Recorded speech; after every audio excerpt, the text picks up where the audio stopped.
अस्सलाम वालेकुम first year बेटे। Open your physics book, chapter number 12 आज हम स्टार्ट करेंगे। टाइटल हमारे चैप्टर का है न्यूक्लियर एंड पार्टिकल फिजिक्स। बहुत इजी चैप्टर है, छोटा सा चैप्टर है, इंशाल्लाह जल्दी से हम कंप्लीट कर लेंगे। इस चैप्टर में बेटे हम nucleon, number, charge, beta, alpha, gamma radiations के बारे में पढ़ेंगे। ठीक है, इसके अलावा यहाँ पे बीटा डिके और बीटा डिके से रिलेटेड जितने भी आगे फर्दर हमारे पास जो है रिलेटेड टॉपिक्स आएंगे वो सारे हम वन बाय वन जो है इस चैप्टर में कंप्लीट करेंगे। मैटर के बारे में स्टडी करेंगे और यहाँ पे एसिमेट्री ऑफ मैटर है उसको भी हम यहाँ पे बेटे अच्छी तरह डिटेल फॉर्म में जो है वो स्टडी करेंगे। ठीक है, तो let's start with this chapter. Chapter हमारा है nuclear and particle physics. Book का पेज नंबर बेटे आप लोगों का है 259। ओपन करेंगे आप। रीडिंग से मैं स्टार्ट लेती हूँ। Let's start with the reading, then इंशाल्लाह हम साथ साथ इसको मैं आपको एक्सप्लेन करूँगी। पेज नंबर 259 है आपकी बुक का। We believe that all atoms are made up of neutron, protons and electrons. इसको अंडरलाइन करो। The antiparticles of these three particles are also known. The positron or positive electron, the neutrino and the photon are also known. इसको भी underline कर लें। By the end of 1960s, many new types of particles similar to the neutron and the proton were discovered. These were called mesons, whose masses are most less than the nucleon masses but more than the electron mass. Afterward, other mesons were also found that have masses greater than nucleons. Physicists started to look for more fundamental particles which must have even smaller constituent, which was later confirmed by experiments. These were named as quarks. We will discuss in this chapter the basic building blocks of matter. छोटा सा just यहाँ पे हमारे पास क्या है, intro है about this chapter. बेटे बिल्कुल इस फर्स्ट पैराग्राफ में जो मैंने अभी रीड आउट किया है, देयर इज़ जस्ट इंट्रोडक्शन। आपको बताया हुआ है कि हम लोग जो है इस चैप्टर में एक्सप्लोर करेंगे न्यूक्लियर और पार्टिकल फिजिक्स को। ठीक है, उसके स्ट्रक्चर से लेकर एटॉमिक न्यूक्लियाई के फंडामेंटल जो पार्टिकल्स हैं उनको भी और उनके बिहेवियर को भी, और किस तरह ये तमाम पार्टिकल्स मिलके जो है वो एक मैटर को मतलब बनाते हैं, किस तरह से ये सारा का सारा हमने इस चैप्टर में स्टडी करना है। यहाँ पे हम डिफरेंट टाइप ऑफ फोर्सेस को एग्जामिन करेंगे। ठीक है, और रेडियो एक्टिव डिके का प्रोसेस, न्यूक्लियर रिएक्शंस जितने भी हैं उनकी सिग्निफिकेंट एप्लीकेशंस जो हैं बेटे वो सारी की सारी हमने इस चैप्टर में डिटेल से पढ़नी है। इसके अलावा डिफरेंट टाइप की जो एप्लीकेशंस हैं, जो एनर्जी जनरेशन में जो मेडिकल टेक्नोलॉजीज़ यूज़ हो रही हैं, उन सबको भी बेटे इस चैप्टर में हम लोग स्टडी करेंगे। और इस चैप्टर में जो मेन हाईलाइट चीज़ होगी बेटे वो कौन सा होगा, स्टैंडर्ड जो मॉडल है फंडामेंटल पार्टिकल्स एंड इंटरेक्शन, और वहाँ पे एक्सक्लूडिंग ग्रेविटी। ठीक है, उसको हम लोगों ने यहाँ पे बेटे सारा का सारा जो है डिटेल्स इसको हम स्टडी करेंगे। उसके बाद यहाँ पे आपको सिंपल जो है वो बताया गया है कि हम लोग यहाँ पे डिफरेंट टाइप के जो न्यू पार्टिकल्स हैं उनको अनकवर करेंगे, फोर्सेस को, न्यूक्लियर और पार्टिकल फिजिक्स जो हैं उनको हमने इस चैप्टर में सारे स्टडी करना है। डिफरेंट टाइप का हमने मैटर पढ़ा था। मैटर को अंडरस्टैंडिंग हमारी जो अभी तक तो जो हमने मैटर पढ़ा है डिफरेंट क्लासेस में बेटे वो तो एक छोटे लेवल तक था, लेकिन उसको हम डिटेल में मैटर को जो है वो अभी स्टडी करेंगे। ठीक है, आप सबको पता है कि जितने भी एटम क्या आता है, atom is the smallest particle of matter, और एटम जो है it is made up of neutron, proton और इलेक्ट्रॉन। इसके अलावा एटम्स के कुछ एंटी पार्टिकल्स भी हैं। वो एंटी पार्टिकल्स जो हैं वो भी 3 हैं। कौन कौन से हैं आपको पता होना चाहिए। पॉजिट्रॉन है, न्यूट्रिनो है और फोटॉन है। ठीक है, ये इनको भी अंडरलाइन कर लो। इनके बारे में भी हमने जो है इस चैप्टर में डिटेल से पढ़ना है। Let's start with this chapter. ठीक है, चैप्टर का पहला टॉपिक हमारा है 12.1 structure and properties of the nucleus. Let's start with the reading, then इंशाल्लाह मैं आपको साथ साथ इसको एक्सप्लेन करूंगी। The atomic nucleus comprises 2 type of particle, protons and neutron. A proton is the nucleus of the simplest atom, hydrogen called protium. A proton has a positive charge of the same magnitude as that of electron, 1.6 into 10 raised to power minus 19 coulomb, and its mass is 1.67 10 raised to power minus 27 kg. The neutron, whose existence was pointed out in 1932 by James Chadwick is electrically neutral as its name suggested that its mass is nearly the same as that of proton. Now we can say that nucleus has two types of particles, neutron and proton called nucleons. A hydrogen nucleus consists of a single proton. However, the nuclei of all other elements consist of both neutron and proton. The different nuclei are called nuclides, and the number of proton in the nucleus is called the atomic number, represented by the symbol Z. The total number of nucleon, the sum of neutron and proton, is represented by a symbol A and is called the atomic mass number, or simply mass number. It is written as n is equals to A minus Z, where n represent the neutron number. In order to specify the given nuclei, the symbol X is commonly used as XAZ, where X is the chemical symbol for the element. To indicate the mass of atomic particle, instead of kilogram unified mass scale, U is generally used. By definition 1. U is exactly 1/12 the mass of carbon 12 atom. 1 U is equals to 1.6606 into 10 raised to power minus 27 kg, that is equals to 931 MeV. In this unit, the mass of proton is 1.007276 U and that of a neutron is 1.008665 U, while that of electron is 0.0055 U. इन सबको बेटे जितने भी यहाँ पे आपको figures नज़र आ रही हैं सबको आप लोग अंडरलाइन कर लो. For a particular atom, for example carbon, nuclei are found to contain different number of neutron, although they all have the same number of proton. For example, carbon nuclear always have 6 protons, but they may have 6, 7 and 8 neutrons. Nuclei that contain the same number of proton but different number of neutron are called isotopes. इसको भी underline करें. Isotopes of carbon are C12, C13, C14. Amongst the C12 and C13 are stable, but C14 is unstable and decay into nitrogen along with emission of beta and neutrino particles. ये एक छोटा सा topic था इस chapter का, हमारा first topic था जो मैंने अभी रीड आउट किया. इसमें कुछ इंपॉर्टेंट पॉइंट्स हैं, वन बाय वन बेटे मैं आपको यहाँ पे पढ़ाऊँगी. यहाँ पे तो आपको एक लग रहा है ना कि बड़ा सारा पैराग्राफ ही जस्ट आप लोगों को दे दिया है. मैं आपको स्टेप बाय स्टेप हर चीज़ यहाँ पे अलग अलग से एक्सप्लेन करूँगी. पहले यहाँ पे जो चीज़ हमने पढ़ी अभी, डैट इज़ एटॉमिक न्यूक्लियस. इसको आप लोग अंडरलाइन करें. What is atomic nucleus? Nucleus बेटे जो है it is a dense positively charge core of the atom. Atom के बिल्कुल सेंटर में हमारे पास एक पॉजिटिव चार्ज कोर प्रेजेंट है. उस पॉजिटिव चार्ज कोर को हम लोग क्या कहते हैं? न्यूक्लियस कहते हैं. क्या कहते हैं? न्यूक्लियस कहते हैं. मैंने क्या कह दिया? एटम के बिल्कुल सेंटर में क्या चीज़ प्रेजेंट है बेटे? न्यूक्लियस प्रेजेंट है, दैट इज़ पॉजिटिवली चार्ज. ठीक है. और न्यूक्लियस को डिस्कवर किया था बेटे किसने? अर्नस्ट या अर्नस्ट कह सकते हैं आप, रदरफोर्ड ने. याद होगा आप लोगों को शायद 1911 में, आपने 9th क्लास में भी पढ़ा था. ठीक है. तो आपको याद रखना है यहाँ पे कि जो एटॉमिक न्यूक्लियस है इसको किसने डिस्कवर किया था? अर्नस्ट रदरफोर्ड ने 1911 में इसको डिस्कवर किया था. लेकिन इट वॉज नॉट अंटिल 1932 के सब एटॉमिक पार्टिकल्स जो हैं with in the nucleus, proton और न्यूट्रॉन भी जो है वो आगे फर्दर आइडेंटिफाई हुए कि सब एटॉमिक पार्टिकल्स भी हैं. पहले तो सिर्फ हमारे पास क्या आया था? न्यूक्लियस आया था, यानी कि जो सेंट्रल कोर है एटम का वो पहले जो है डिस्कवर हुआ था. उसके बाद क्या आते हैं हमारे पास बेटे? सब एटॉमिक पार्टिकल्स आते हैं जो न्यूक्लियस के अंदर थे. वो कौन से थे? प्रोटॉन और न्यूट्रॉन. वो बाद में आइडेंटिफाई हुए थे. वो आइडेंटिफाई हुए थे 1932 में. न्यूक्लियस कब हुआ था? 1911 में. पहले न्यूक्लियस हो गया और फिर उसके कुछ साल बाद 1932 में आपके पास प्रोटॉन और न्यूट्रॉन जो हैं वो भी आइडेंटिफाई हो जाते हैं. और ये क्या है? न्यूट्रॉन और प्रोटॉन बेटे दे आर सब एटॉमिक पार्टिकल्स. इनको हम लोग क्या कहते हैं? सब एटॉमिक पार्टिकल्स कहते हैं.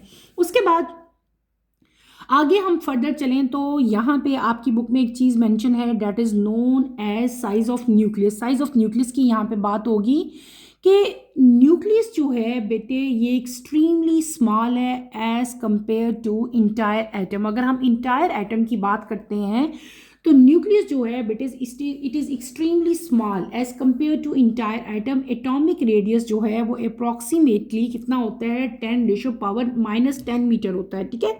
एटॉमिक रेडियस की हम बात करें, उसका रेडियस कितना है? ठीक है.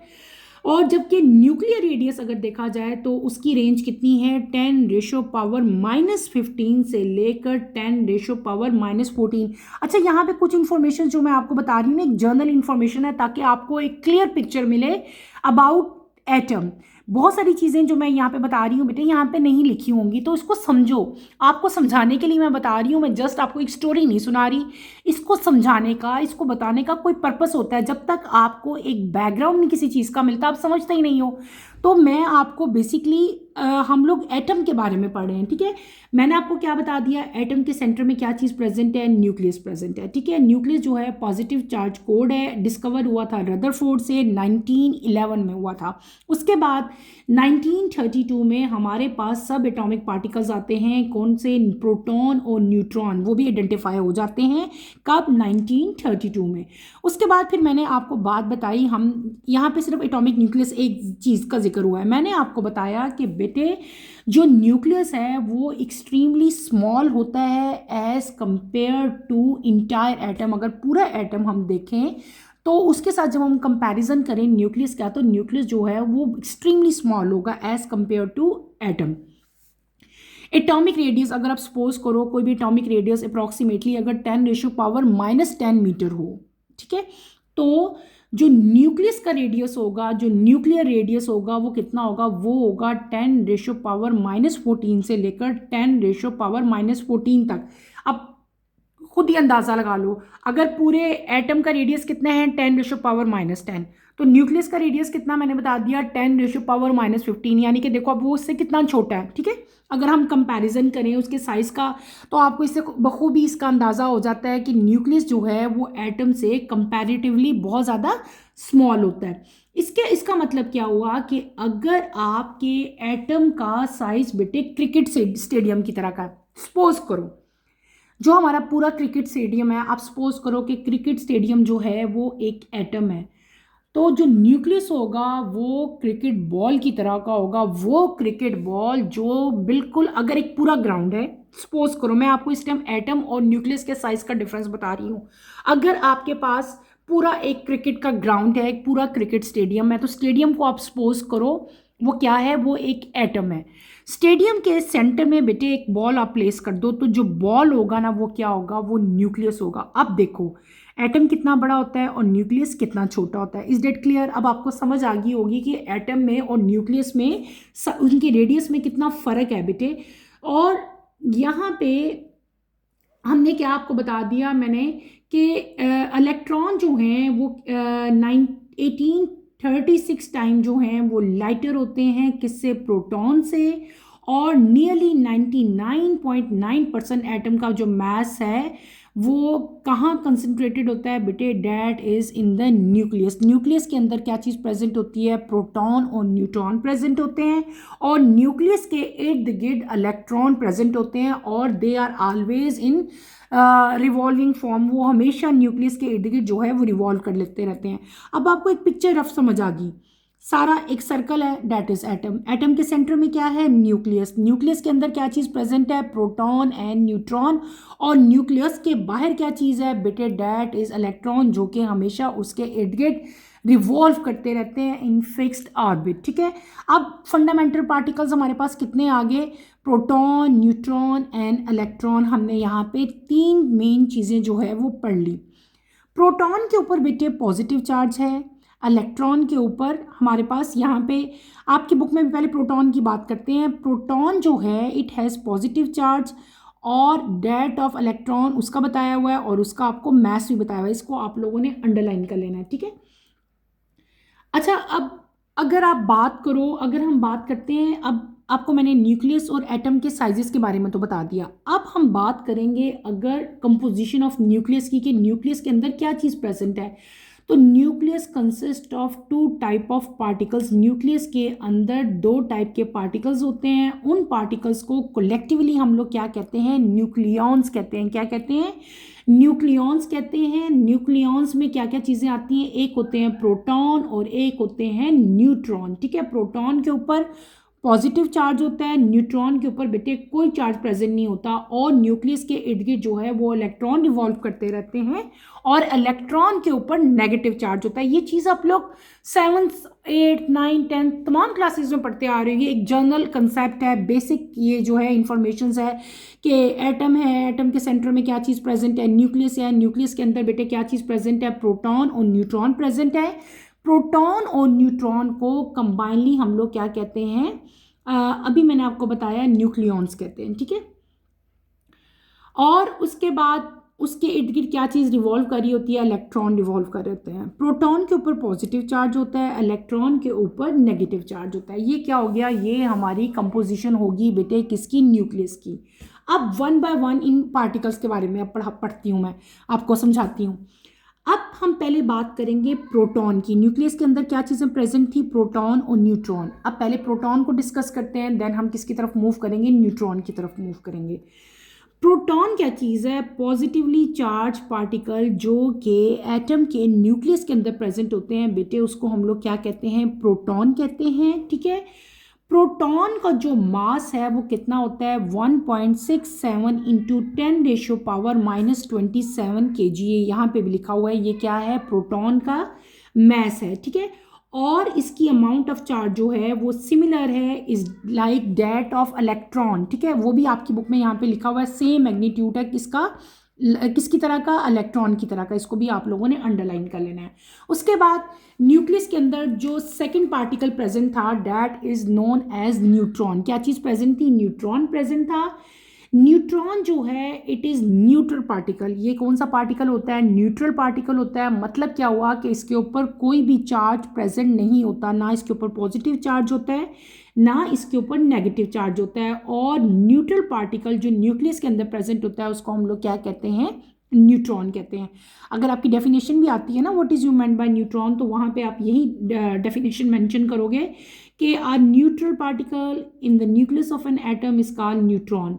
इस पार्टिकल को डिस्कवर किया था बेटे जेम्स चैडविक ने। यहाँ पे आपकी बुक में लिखा भी हुआ है, ठीक है। न्यूट्रॉन को किसने डिस्कवर किया था, जेम्स चैडविक ने। और जो मास है न्यूट्रॉन का ये नियरली सेम है एज दैट ऑफ प्रोटॉन, यानी कि इसका जो मास नंबर था, ये जो प्रोटॉन था उसी के बिल्कुल नियर है, उसी के तकरीबन उसी के जो है जितना इसका भी मास होता है, ठीक है। और ये दोनों पार्टिकल्स प्रोटॉन और न्यूट्रॉन बेटे इनको कंबाइनली हम लोग क्या कहते हैं, they are known as nucleon. ये भी आपकी बुक में लिखा है, इसको भी आपने अंडरलाइन कर लें, ठीक है। उसके बाद आगे एक नई आज फर्दर आपने जो है एक न्यू यहाँ पे एक टर्मिनोलॉजी पढ़नी है, that is known as nuclides, ठीक है। NUCLIDES, न्यूक्लाइड्स, इसको भी अंडरलाइन करो। न्यूक्लाइड क्या चीज़ है बेटे, ये specific type of atomic nucleus होता है। इसको हम कैसे डिफाइन करते हैं, इसको हम डिफाइन करते हैं by a fix number of proton and neutron. For example यहाँ पे कॉमन एग्जांपल हम ले लेते हैं हाइड्रोजन की। हाइड्रोजन के न्यूक्लियस के अंदर सिंगल प्रोटॉन होता है, बट जो न्यूक्लाई होते हैं दूसरे एलिमेंट के उसमें जो है न्यूट्रॉन भी प्रेजेंट होते हैं, प्रोटॉन भी प्रेजेंट होते हैं, ठीक है। तो ऐसा आप न्यूक्लाइड हम किसको कह लेंगे, हाइड्रोजन न्यूक्लियस। कॉमन एग्जांपल इसकी है ही हाइड्रोजन न्यूक्लियस। हाइड्रोजन न्यूक्लियस के अंदर सिर्फ और सिर्फ सिंगल प्रोटॉन प्रेजेंट होता है। इस तरह के न्यूक्लियस को क्या हम क्या कहते हैं, इस तरह के न्यूक्लियस को बेटे हम लोग कहते हैं न्यूक्लाइड्स, ठीक है। आपने ये बात याद रखनी है, what is nuclide. Nuclide is a specific type of atomic nucleus that is defined by a fix number of proton and neutron. Common example इसकी क्या है, हाइड्रोजन है। Hydrogen nucleus consist of single proton but nuclei of all other element consist of both neutron and proton, यानी कि जितने भी other elements हैं उनके अंदर प्रोटॉन भी होते हैं, न्यूट्रॉन भी होते हैं, लेकिन हाइड्रोजन न्यूक्लियस जो है उसके अंदर सिर्फ और सिंगल प्रोटॉन जो है वो प्रेजेंट होगा। और इस तरह के जो डिफरेंट टाइप के जो न्यूक्लाई हैं they are known as nuclides. इसको आपने अंडरलाइन कर लेना है, ठीक है। समझ आ गई कि दोबारा बता देती हूँ कि न्यूक्लाइड जो है बेटे ये स्पेसिफिक टाइप का एटॉमिक न्यूक्लियस है। इसको हम डिफाइन करेंगे इसके फिक्स नंबर ऑफ प्रोटॉन और न्यूट्रॉन से। कॉमन एग्जांपल इसकी कौन सी है, हाइड्रोजन है। हाइड्रोजन के अंदर सिंगल प्रोटॉन प्रेजेंट होता है, ठीक है। उसके बाद अगली टर्मिनोलॉजी यहाँ पे जो यूज़ हुई है, that is atomic number. Atomic number क्या होता है, ठीक है। Total number of proton, nucleus के अंदर कितने प्रोटॉन प्रेजेंट हैं, टोटल नंबर ऑफ प्रोटॉन को हम क्या कहते हैं, एटॉमिक नंबर कहते हैं। क्या?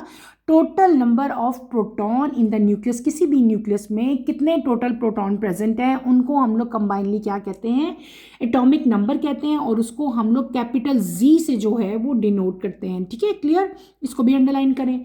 अगली चीज़ जो यहाँ पे बेटे बताई गई है, that is atomic mass, atomic mass number, और सिंपली इसको मास नंबर भी कहते हैं। दोनों चीज़ें एक ही हैं। अगर मास नंबर लिखा हुआ या एटॉमिक मास नंबर लिखा हो तो आपने कंफ्यूज नहीं होना, दोनों सेम चीज़ें हैं। टोटल नंबर ऑफ न्यूक्लियॉन्स यानी कि the sum of neutron and proton, total number neutron और प्रोटॉन, जब उन दोनों को प्लस किया जाए, न्यूट्रॉन और प्रोटॉन को कंबाइनली हम लोग क्या कहेंगे, उनको कंबाइनली हम एटॉमिक मास नंबर कहते हैं या सिंपली मास नंबर कहते हैं। और इसको हम लोग किस तरह से राइट करते हैं, इसको हम राइट करते हैं by a letter capital N से, कैपिटल एन से हम इसको रिप्रेजेंट करते हैं। ठीक है, N, N is equal to A minus G. ठीक है, तो यहाँ पे ये आपने यहाँ पे जनरल जो है इसके इक्वेशन यूज़ करनी, सॉरी एक ये मैंने आपको गलत बता दिया यहाँ पे, थोड़ी मैं गलत बोल गई हूँ, सॉरी बेटे। मैं आपको बता रही हूँ टोटल नंबर ऑफ यहाँ पे जो सम है, यानी कि न्यूक्लियस के अंदर क्या चीज़ प्रेजेंट थी, न्यूट्रॉन प्रेजेंट थे और प्रोटॉन प्रेजेंट थे। न्यूट्रॉन और प्रोटॉन को कंबाइनली हम लोग क्या कहते हैं, हम उनको कहते हैं बेटे मास नंबर, कंबाइन लिखेंगे या एटॉमिक मास नंबर कहेंगे। एटॉमिक मास नंबर को हम रिप्रेजेंट करते हैं by a letter A, capital A से इसको रिप्रेजेंट करते हैं। किससे करते हैं, कैपिटल ए से रिप्रेजेंट करते हैं। उसके बाद यानी कि पहले हमने क्या कहा, number of proton, number of proton जो न्यूक्लियस के अंदर प्रेजेंट होते हैं उनको हम लोग क्या कहते हैं, एटॉमिक नंबर कहते हैं। उसको हम किससे राइट करते हैं, कैपिटल जी से डिनोट करते हैं। उसके बाद मैंने आपको बताया एटॉमिक मास नंबर या simple mass number. Simple mass number क्या होते हैं, टोटल नंबर और ये जो है आपका या सम ऑफ न्यूट्रॉन एंड प्रोटॉन, और उसको हम लोग राइट करेंगे कैपिटल ए से। किससे राइट करेंगे, कैपिटल ए सिंबल से। उसके बाद नेक्स्ट नंबर जो आपका आता है that is known as neutron number. क्या कहते हैं उसको, न्यूट्रॉन नंबर कहते हैं। अब न्यूट्रॉन नंबर क्या होता है बेटे, न्यूट्रॉन नंबर क्या है, उसको हम कैपिटल एन से लिखते हैं, और न्यूट्रॉन नंबर को हम लोग कैसे फाइंड करते हैं, उसका लिए एक इक्वेशन है, N is equal to A minus G. यानी कि मास नंबर में से जब आप प्रोटॉन निकाल देंगे टोटल, यानी कि ए माइनस जी करेंगे, तो हमारे पास जो नंबर आएगा that is known as neutron number, यानी एन कहेंगे उसको।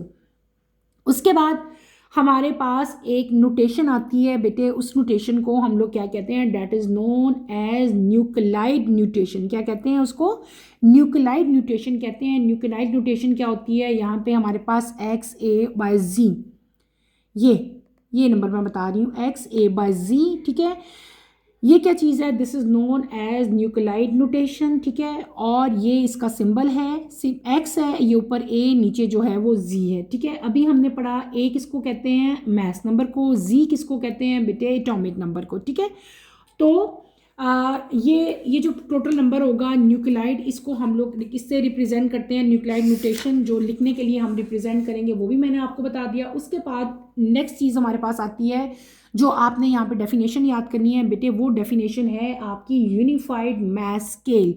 What is unified mass scale, unified mass scale या दूसरे मतलब आप इसको कह सकते हो atomic mass unit. Atomic mass unit क्या होते हैं बेटे, ये यूनिफाइड मास स्केल या एटॉमिक मास यूनिट जो है ये एक स्टैंडर्ड यूनिट है जिससे हम लोग जो एटम्स हैं या सब एटॉमिक मास हैं, उनके जितने भी सब एटॉमिक पार्टिकल्स हैं उनके मैसेस को हम इस यूनिफाइड मास स्केल से जो है वो एक्सप्रेस करते हैं, और ये बेस होता है ऑन द मास और स्पेसिफिक न्यूक्लियोटाइड।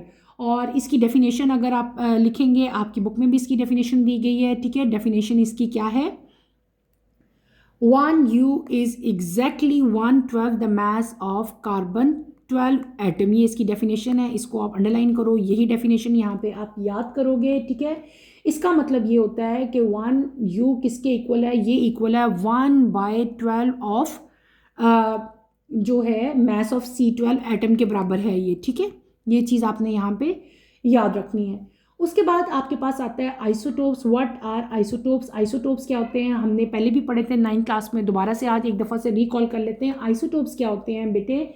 वो न्यूक्लियाई जिनके नंबर ऑफ प्रोटॉन सेम होते हैं जबकि उनके नंबर ऑफ न्यूट्रॉन जो हैं वो डिफरेंट हों। इस तरह के न्यूक्लियाई को हम लोग क्या कहते हैं? आइसोटोप्स कहते हैं। क्या कहते हैं? आइसोटोप्स कहते हैं। ये इसकी डेफिनेशन लिखी हुई है। कॉमन एग्जांपल इसकी क्या है? कार्बन है। कार्बन के यहाँ पे डिफरेंट टाइप के जो हैं वो आइसोटोप्स लिखे हुए हैं, ठीक है। कार्बन हैज़ 3 आइसोटोप, ठीक है। ये C12 6, C13 6 एंड C14 6। इसके अलावा यहाँ पे आपको बताया गया है कि C12 और C13 जो हैं ये स्टेबल हैं जबकि C14 जो है इट इज़ अनस्टेबल, ठीक है। और यहाँ पे जितने भी बेटे मेन पॉइंट्स मैंने पढ़े हैं मैं सारे के सारे आपको लिख देती हूँ ताकि आप लोग जो है वो अपनी अपनी नोटबुक्स पे उतार लो और इनकी डेफिनेशंस आपने लर्न करनी है अपने एग्ज़ाम के लिए। मेन पॉइंट्स जो मेन डेफिनेशंस आपने इस पूरे first topic of this chapter में आपने याद करनी है, जो सारी मैंने बताई हैं। मैं कोशिश करती हूँ कि आपको रिटन फॉर्म में बेटे सारी जो है एक दफ़ा से उनको हेडिंग्स दे दूँ ताकि आपको जो है वो इजी हो जाए आपके लिए। हमने क्या पढ़ा? हमने पढ़ा एटॉमिक न्यूक्लियस, ठीक है। सबसे पहले यहाँ पे हमने क्या चीज़ पढ़ी? हमने पढ़ी एटॉमिक न्यूक्लियस, ठीक है।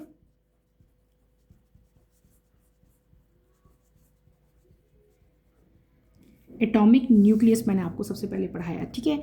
सिंपल एटम की डेफिनेशन है, आप सब फैमिलियर हैं। यहाँ पे एटम की डायग्राम में ड्रॉ करूँगी, सबको आती है, लेकिन फिर भी एक दफ़ा से हम इसको रिकॉल कर लेते हैं, रिवाइज कर लेते हैं, ठीक है। सिंपल यहाँ पे एक हम सर्कल ड्रॉ करते हैं, ठीक है। सपोज ये एक सर्कल है, ठीक है। ये एक सर्कल मैंने बनाया, एक और सर्कल बना लेते हैं, ठीक है। और इसके सेंटर में बहुत सारे ऐसे सर्कल बनाती हूँ, ठीक है। सपोज यहाँ पे कुछ सर्कल्स के अंदर मैं पॉजिटिव इस तरह से निशान बना देती हूँ, ठीक है। कुछ को वैसे ही रहने देते हैं हम। ये सेंटर में प्रेजेंट है, ठीक है। हम ड्रॉ करें यहाँ पे, मैं क्या ड्रॉ कर रही हूँ? हम ड्रॉ करें ये एटम बना रही हूँ मैं, ठीक है। यहाँ पे इधर सिंपल स्ट्रक्चर बना रही हूँ मैं, किसका? एटम का, ठीक है, ताकि आपको अच्छी तरह से समझ आ जाए। ये एक एटम ड्रॉ किया मैंने, सपोज करो, ठीक है। यहाँ पे सेंटर में क्या चीज़ प्रेजेंट है बेटे? इस सेंटर को, इसको कंबाइनली हम लोग क्या कहते हैं? This is known as nucleus. ये क्या चीज़ है? न्यूक्लियस, NUCLEUS, न्यूक्लियस हो गया। ये बाहर क्या है? इसके इर्द गिर्द डिफरेंट टाइप के ऑर्बिट्स हैं और ऑर्बिट्स में क्या चीज़ रिवॉल्व कर रही है? आपको पता है इलेक्ट्रॉन जो हैं वो रिवॉल्व कर रहे होते हैं, ठीक है। और न्यूक्लियस के अंदर क्या चीज़ें प्रेजेंट है? न्यूक्लियस के अंदर हमारे पास 2 पार्टिकल्स आते हैं, एक आता है प्रोटॉन और एक आपके पास आएंगे न्यूट्रॉन, ठीक है। ये जो पार्टिकल्स मैंने बनाए हैं जिनके ऊपर पॉजिटिव निशान है, that are known as proton, और जिनके ऊपर कोई नहीं है चार्ज, जो चार्जलेस है, उनको हम लोग क्या कहते हैं? न्यूट्रॉन है। इलेक्ट्रॉन के ऊपर कौन सा चार्ज होगा? नेगेटिव चार्ज होगा, ठीक है। और इलेक्ट्रॉन जो हैं वो एक फिक्स ऑर्बिट्स में जो है वो हमेशा रिवॉल्व करते रहते हैं, ठीक है। फिर मैंने आपको क्या बताया था? हमने पढ़ा था एटम का साइज़। मैंने आपको एटम का सारा साइज़ बताया और कंपैरिजन उसका किया न्यूक्लियस के साइज़ के साथ, ठीक है। मैंने आपको क्रिकेट के स्टेडियम की जो है वो एग्जांपल दी, ठीक है। कितना ज़्यादा डिफरेंस है इन दोनों के साइज़ में। एटम का जो साइज़ है और जो न्यूक्लियस का साइज़ है, न्यूक्लियस का साइज़ जो है वो एटम के साइज़ से कंपैरेटिवली बहुत ज़्यादा स्मॉल होता है, ठीक है। उसके बाद हमने कंपोजिशन पढ़ी बेटे न्यूक्लियस के, और न्यूक्लियस के 2 पार्टिकल्स होते हैं बेटे, प्रोटॉन और न्यूट्रॉन। और प्रोटॉन और न्यूट्रॉन को कंबाइनली बेटे हम क्या कहते थे? They are known as nucleons. क्या कहते हैं इनको? Nucleons, NUCLEONS, they are combinedly known as nucleons. उसके बाद हमने प्रोटॉन पढ़े। प्रोटॉन के बाद मैंने आपको क्या बताया? न्यूट्रॉन बताया। प्रोटॉन के ऊपर कौन सा चार्ज होता है? पॉजिटिव होता है। न्यूट्रॉन के ऊपर कौन सा चार्ज होता है बेटे? न्यूट्रॉन के ऊपर कोई चार्ज प्रेजेंट नहीं होता। उसके बाद हमने एक चीज़ पढ़ी, that is known as nucleoid. Nucleoid में मैंने आपको क्या बताया? NUCLIDES, न्यूक्लाइड्स हमने पढ़ा। न्यूक्लाइड्स में मैंने आपको क्या बताया कि nuclide is a specific type of atomic nucleus that is defined by fix number of proton and neutron, ठीक है। कॉमन एग्जांपल इसकी हमने क्या देखी, हाइड्रोजन न्यूक्लियस देखा। उसके बाद मैंने आपको बताया हमने क्या चीज़ नेक्स्ट पढ़ी थी, डैट इज एटॉमिक नंबर, ठीक है। एटॉमिक नंबर मैंने जो है वो आपको बताया। एटॉमिक नंबर को हम किस तरह से राइट करते थे बेटे, इसको हम राइट करते थे लेटर Z से। और एटॉमिक नंबर क्या होते हैं, टोटल नंबर ऑफ प्रोटॉन। किसी भी न्यूक्लियस में जो टोटल नंबर ऑफ प्रोटॉन होते हैं उनको हम लोग क्या कहते हैं, एटॉमिक नंबर कहते हैं, और इसको कैपिटल Z से हम लोग जो है वो राइट करते हैं। उसके बाद अगला चीज़ थी हमारी mass number. What is mass number, mass number को हम राइट करते थे कैपिटल A से। और टोटल नंबर ऑफ यहाँ पे न्यूक्लियॉन्स क्या करते थे, सम ऑफ प्रोटॉन प्लस न्यूट्रॉन, यानी कि न्यूट्रॉन कितने हैं और प्रोटॉन कितने हैं। जब इन दोनों को आप लोग कंबाइन करोगे तो हमारे पास क्या आएगा बेटे, that is known as mass number, proton plus neutron, ठीक है। इन दोनों के सम को हम लोग क्या कहते हैं, मास नंबर कहते हैं, और इसको हम राइट करते थे कैपिटल A से। उसके बाद अगली चीज़ मैंने आपको क्या बताई थी, मैंने आपको बताई थी बेटे न्यूट्रॉन नंबर। न्यूट्रॉन नंबर को हम किससे राइट करते थे, कैपिटल N से। और इसको फाइंड आउट करने का क्या हमारे पास इक्वेशन थी, N is equals to A minus Z। A क्या था, sum of neutron plus proton. इसमें से जब total number of proton minus करेंगे तो हमारे पास क्या आएगा, टोटल नंबर ऑफ न्यूट्रॉन आ जाएंगे। इज डेट क्लियर, आपको समझ आ रही है बेटे इस चीज़ की। उसके बाद आगे हम फर्दर मूव किए और हमने एक नई आज चीज़ पढ़ी, नया एक टर्मिनोलॉजी हमने पढ़ी, that is known as nucleotide notation. What is nucleotide notation, इसके लिए जो सिंबल हम यूज़ करते थे डैट इज X, ऊपर क्या था A था, नीचे क्या था हमारे पास Z था। अब यहाँ पे जो बेटे न्यूक्लियोटाइड होता है, इसके लिए जो हम सिंबल यूज़ करते हैं न्यूक्लियाई के लिए वो कौन सा करते हैं, कैपिटल X यूज़ करेंगे, और जो पूरा हमने नोटेशन यूज़ करनी है वो ये यूज़ करनी थी। X क्या है यहाँ पे, ये जो मैंने X राइट किया, X का मतलब होता है केमिकल, ये सिंबल है, ठीक है, किसी भी एलिमेंट का सिंबल है, केमिकल सिंबल फॉर एलिमेंट, ठीक है। ये किसी भी सिंबल का एलिमेंट हो सकता है, यहाँ पे कोई भी सिंबल आ सकता है, हाइड्रोजन आ सकता है, ऑक्सीजन का सिंबल आप यूज़ कर सकते हो। ए क्या था आपको भी मैंने बताया, ए इज़ मास नंबर, ठीक है, और जेड क्या था वो भी मैंने आपको भी बताया था, जेड इज़ एटॉमिक नंबर, ठीक है। उसके बाद हमने क्या पढ़ा, उसके बाद आगे फर्दर हम मूव किए और मैंने आपको बताया यूनिफाइड मास स्केल, यानी कि हमने क्या पढ़ा, एटॉमिक मास यूनिट, उसको हम लोग क्या कहते हैं, यूनिफाइड मास स्केल, ठीक है। ये मैंने आपको पढ़ाया, मैं सारे पॉइंट्स यहाँ पे लिख रही हूँ जो जो आपने यहाँ पे याद करने हैं इस टॉपिक में। अक्सर आप लोग पूछते हो ना मैम इसके अंदर से याद क्या करना है, ठीक है। ये एक पैराग्राफ की फॉर्म में था इसलिए मैं इसको पॉइंट वाइज आपको बता रही हूँ। यूनिफाइड मास स्केल क्या होता है, आपका जो एटॉमिक मास यूनिट है AMU, ठीक है, उसको हम लोग क्या कहते हैं, यूनिफाइड मास यूनिट कहते हैं, ठीक है। और इसकी डेफिनेशन भी आपकी बुक में लिखी हुई थी, 1U is exactly 1/12 of the mass of carbon, यानी कि 1U जो है वो किसके इक्वल है, 1/12 मास ऑफ कार्बन 12 एटम, ठीक है। उसके बाद अगली चीज़ जो हमने यहाँ पे स्टडी की डैट इज आइसोटोप्स। आइसोटोप्स मैंने क्या बताया कि बेटे वो न्यूक्लियाई जिनका सेम नंबर होता है प्रोटॉन का, same number of proton but different number of neutron, but different number of neutron,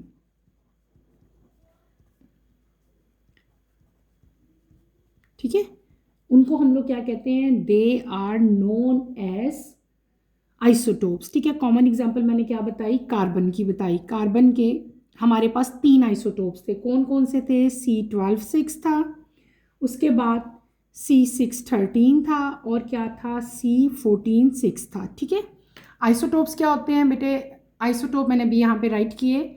मैंने आपको क्या बताया कि nuclei that contain same number of proton but different number of neutron are known as isotopes. Common example इसकी carbon थी, carbon has 3 isotope, यहाँ पे first to isotope जो हैं दे आर स्टेबल, लेकिन जो थर्ड वन है डैट इज़ अनस्टेबल। ठीक है, तो ये बेटे सारी एक समरी थी जो मैंने पॉइंट की फॉर्म में यहाँ पे सारी राइट की, जो हमने सारी यहाँ पे स्टडी की किस तरह से उसका स्ट्रक्चर होता है, उसके स्ट्रक्चर का जो न्यूक्लियस है उसका साइज कितना है, एटम के साथ उसका कंपैरिजन मैंने आपको करके दिखाया, रफली एक डायग्राम ड्रॉ करके आपको बताइए कि एटम किस तरह का है। ठीक है, ये क्या है, एटम्स के ऑर्बिट्स हैं और ऑर्बिट्स में जो है इलेक्ट्रॉन रिवॉल्व कर रहे हैं, ये पूरा पूरा एटम का स्ट्रक्चर था। फिर हमने जो जो यहाँ पे मेन पॉइंट्स पढ़े बेटे वो सारे मैंने आपको यहाँ पे लिख के जो है वो सारे बता दिए, ये आप लोगों ने अपनी अपनी नोटबुक्स पे उतार लेने हैं। ठीक है, यहीं पे अपना टॉपिक बेटे मैं ख़त्म करूँगी। इंशाल्लाह कमिंग लेक्चर में हम फंडामेंटल फोर्सेस ऑफ नेचर जो है